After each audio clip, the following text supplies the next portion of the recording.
Hey guys, it's Shannon. Welcome back to my channel. I have Brian here with me. We have our coffee and our Ray Dunn bugs. And we have been keeping a huge secret for like a whole year. Probably longer than a year. Probably that, yeah. And finally today, we are going to share that with you, and hopefully where we're sitting kind of gives you a clue as to what that is. But to be honest with you, we have been giving you clues this whole last year. You just didn't even know it. So our big giant secret is we are building me basically a she shed. Yeah. But it's not really a she shed because it's just way bigger than that and way more detailed than that. Yeah. So we need a better name for what it really is. But the concept of it is a space for me to film, to create in, for me to have my own space for my business and my brand. We brought you along and showed you the whole basement renovation for my workshop. So that's my space to build in. Our house is plenty big for us, but not necessarily for a business. So we just decided that we were gonna take part of the property and build my own shed on, or she shed on, or studio on, whatever you wanna call it. And we have been working on this for a year.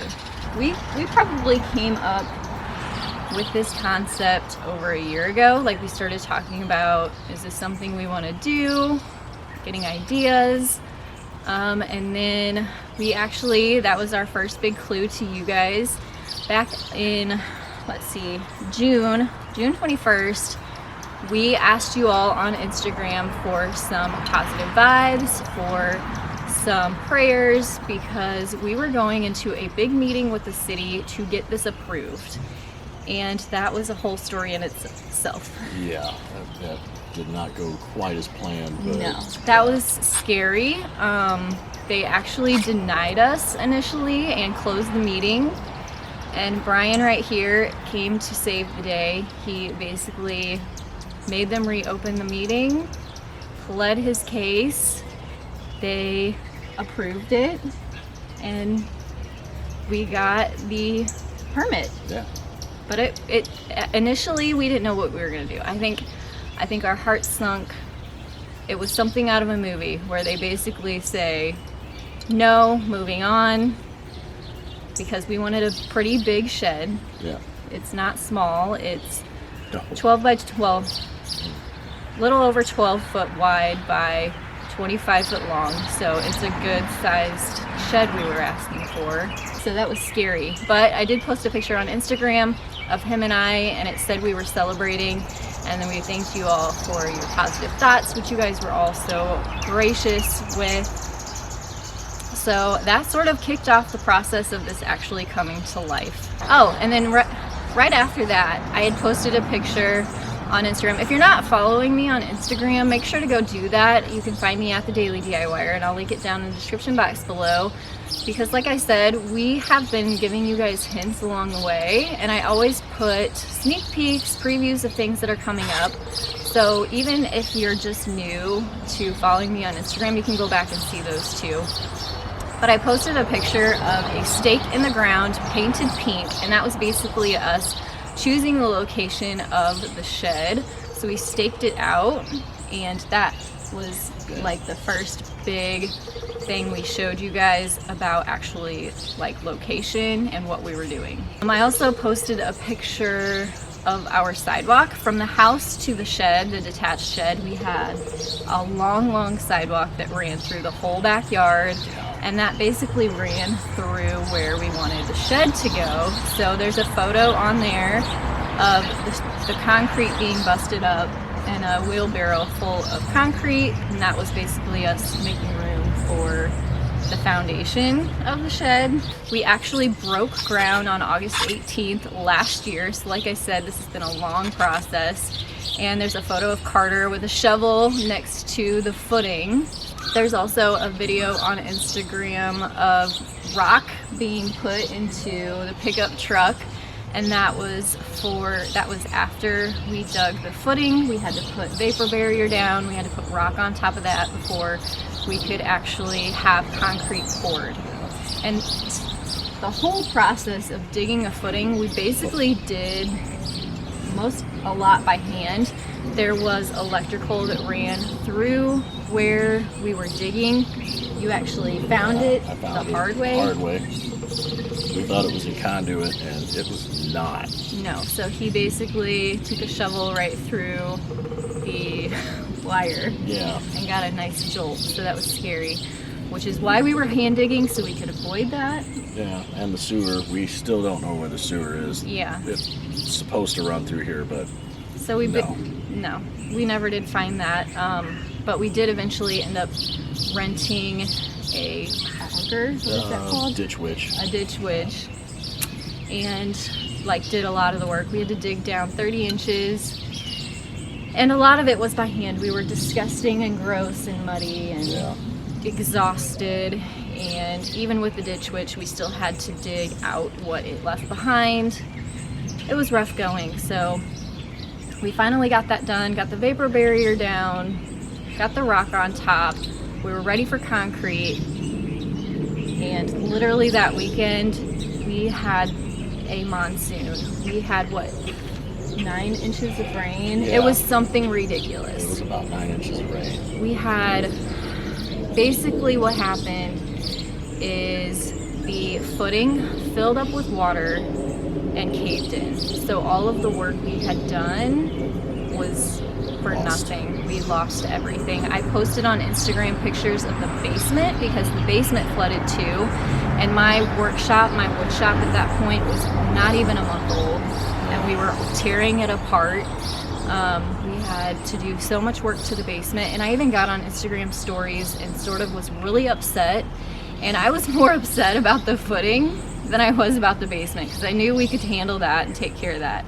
But I was really distraught about all of the work and money we had already put into digging the footing. But you guys all just poured your love and support, and some of you even offered help, which I cannot even fathom thinking you guys would want to come help us. But we do have things put back together. There are some other really big projects that are not quite so put back together, so please continue to pray because we have sort of some hard things to do coming up. So we kind of let it stew. We had to let the water, he pumped all the water out. Yeah, my dad brought over some pumps and we pumped the water out. Yeah. But once it was dry, it was caved in. There was a lot that needed to get done, and you pretty well took care of fixing it. Yeah, digging it out by hand a second time, not fun. So it was heart-wrenching. It basically put us back another several weeks. By the time it dried out and he was able to dig it back out, we were done at that point. We were gonna pour the concrete ourselves and figure it out. We had bought the rebar, the mesh that goes on top, and at that point we just didn't want anything else to go wrong. So we hired somebody to come in and fix all of the framing that was around it, just to make sure everything was right, we didn't have any problems, and pour the concrete for us. Okay, so by the time we had concrete poured, it was October 17th and the flood happened September 8th. So it was over a month before we could have concrete poured.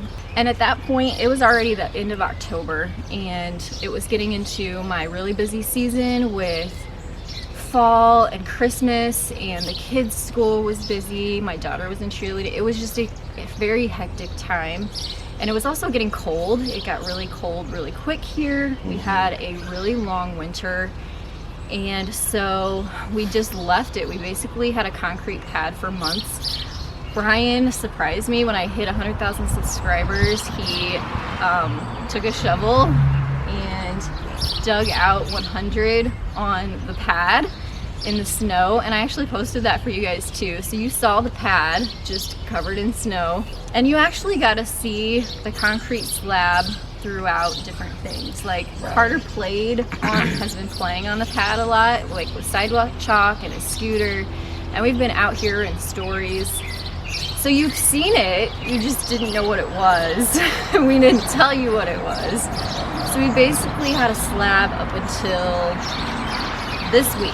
Yeah. We finally, it's Memorial Day weekend. He took a couple extra days off work, so we've had 5 days, plus a few days during the week. So about a week now, we've been busting our butt to get this thing built. It's tough because her busy season and my busy season are opposite each other.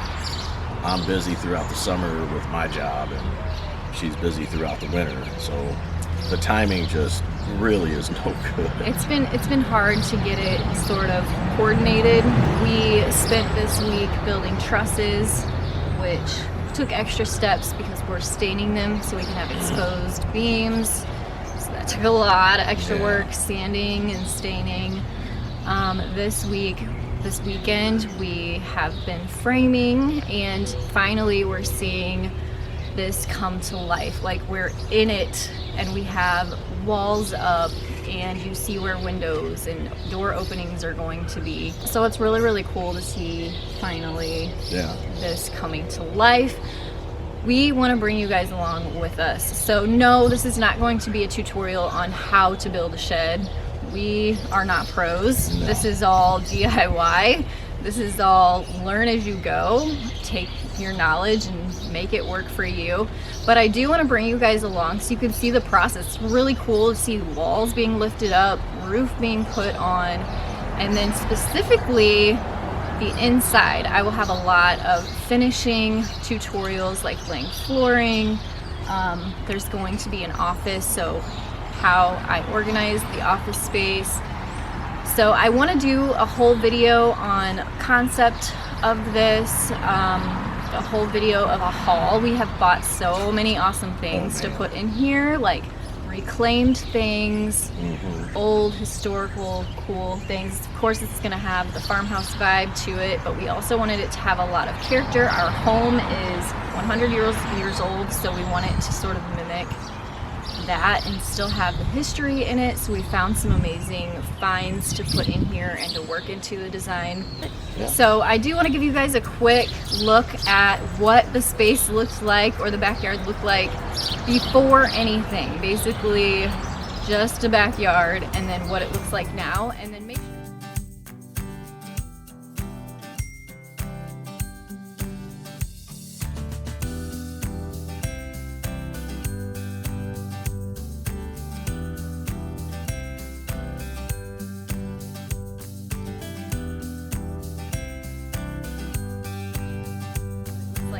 and then make sure to subscribe, because obviously we're going to be bringing you along. I'm going to do a whole video so you can see, like, day to day what progress we've made up to this point.